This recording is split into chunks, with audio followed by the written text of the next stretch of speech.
ঝাড়গ্রামের ঐতিহাসিক সাবিত্রী মন্দির। মা সাবিত্রী এখানে দুর্গা রূপে পূজিতা। জিতাষ্টমীর দিন থেকে 15 দিন ধরে চলে বিশেষ আরাধনা। পুজোতে আজও বলি দেওয়ার রেওয়াজ রয়েছে এই মন্দিরে।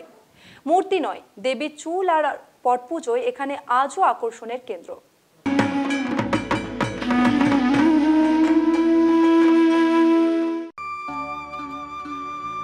ঝাড়গ্রামে মল্লদেব রাজবংশের সাবিত্রী মন্দির। প্রত্যেক দিন মা সাবিত্রীর পুজো হয় এই মন্দিরে। মা সাবিত্রী এখানে দুর্গা রূপে পূজিতা। 500 বছরেরও বেশি পুরনো এই পুজোয় নেই কোনো মূর্তি। পটে পুজো এখানকার বৈশিষ্ট্য, তাই অনেকেই এই পুজোকে পটেশ্বরীর পুজো বলে।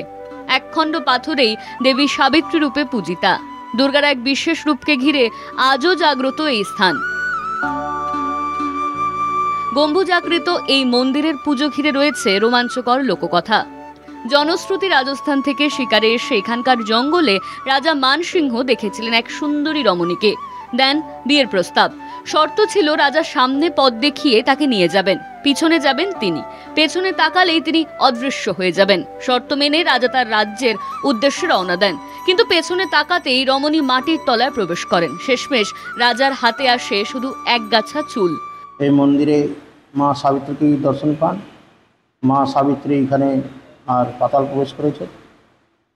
সর্বেশ্বর সিং চৌহান চুল ধরতে গেছে, চুলের মুঠি ধরতে গেছিলেন। চুলটা সংরক্ষিত এখানেই আছে শিলারূপে।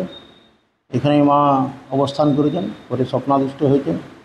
স্বপ্নাদিষ্টের পরে মা বলেছেন, আমি এখানেই আছি, সাবিত্রী রূপেই আমার নিত্য পূজা চলবে। মল্লদেব রাজবংশের কুলদেবী দেবী সাবিত্রীর উদ্দেশ্যে নির্মিত এই মন্দির। মা সাবিত্রী এখানে দুর্গা রূপে পূজিতা। দেবীর কেবল চুলের পূজাই এখানকার বৈশিষ্ট্য। প্রতিদিন যজ্ঞ, হোম ও চণ্ডীপাঠ করা হয়। শুধু ঝাড়গ্রাম নয়, অবিভক্ত মেদিনীপুর, পার্শ্ববর্তী ঝাড়খণ্ড ও উড়িষ্যা থেকেও বহু মানুষ পুজো দেখতে এখানে আসেন। ঝাড়গ্রাম থেকে অরূপ ঘোষের রিপোর্ট, কলকাতা টিভি।